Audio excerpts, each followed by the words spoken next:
I so pray for the devil so you don't have to. Trust me when I tell you, it's not good. Here's my review of Pray for the Devil.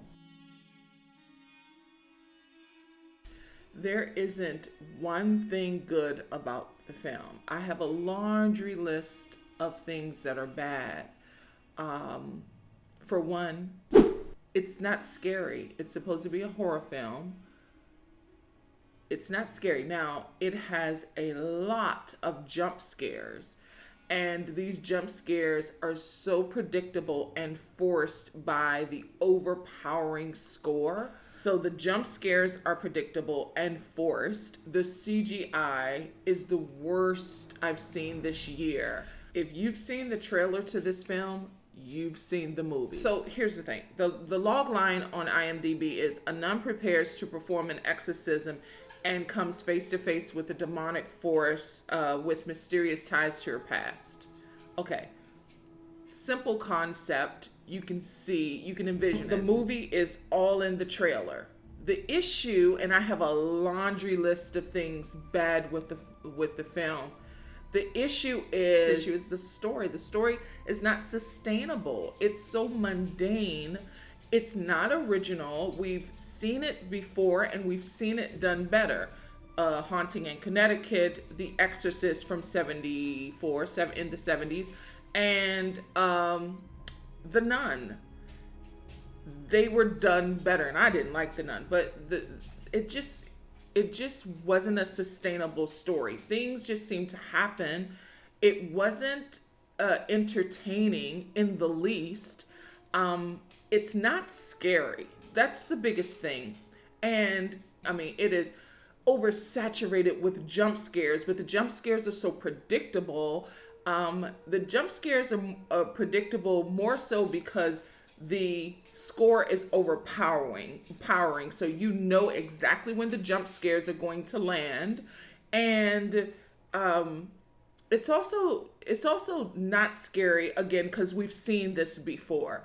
And the jump scare, it's like we have, as we're watching the film, we have like a 2 or 3 minute head start before the jump scare actually hits. That's a big problem with this film. The story is boring and the jump scares are so predictable.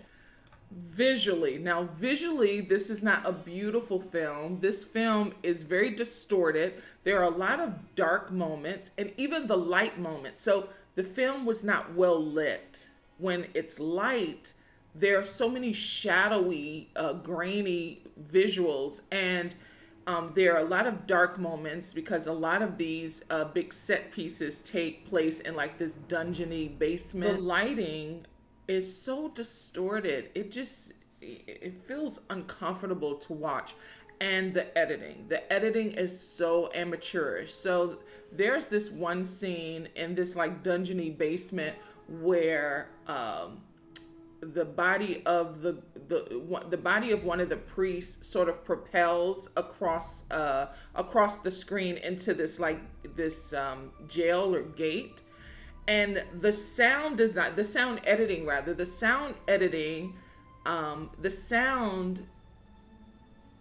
prematurely blasts before he crashes into the bars, like this jail cell.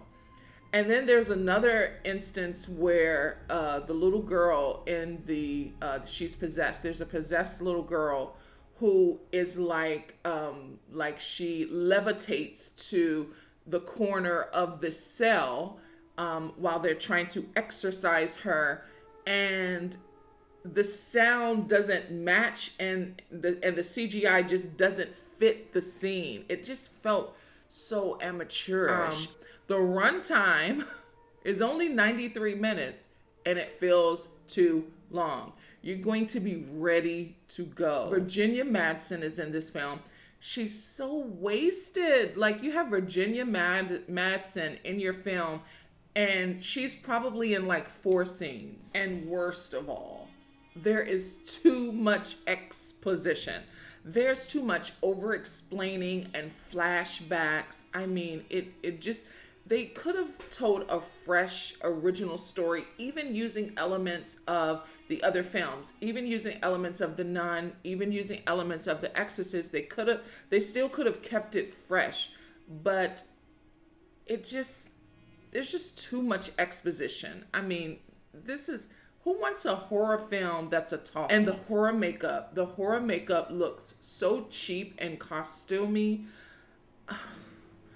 Jacqueline Byers underperforms and has one expression throughout. I hate to say that, but she has like one expression throughout the entire film.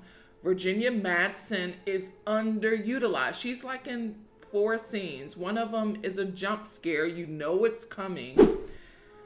When the credits rolled on this film, there was a gasp in unison.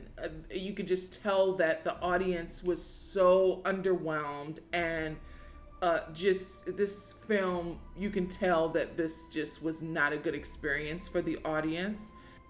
Don't waste your money on this film. The price of movies, I don't know, $13, $17, $20 or whatever. This is not the one. There are so many other choices you can see where you'll have a better experience.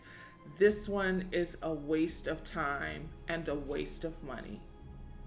I mean, one of the worst films of the year. Definitely the worst horror film. You're not going to want to waste your money, and more importantly, you're not going to want to waste your time seeing this film. This is one of the absolute worst horror films of the year and in a long time. This is a skip.